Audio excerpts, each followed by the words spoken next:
দেখছেন তারাপীঠ টিভি, সর্বদা সত্যের পথে।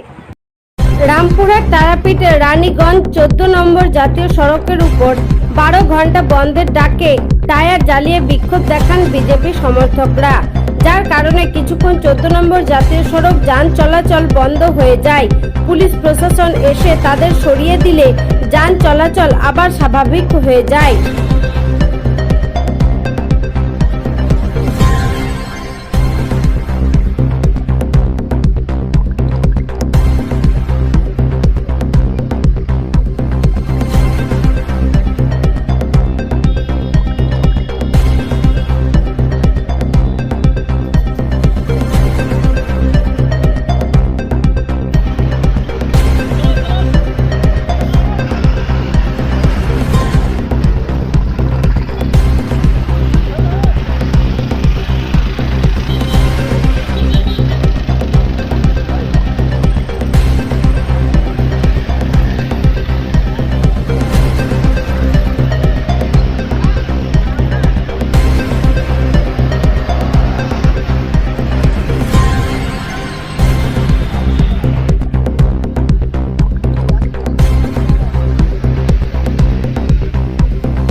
Bureau report, Tarapith TV.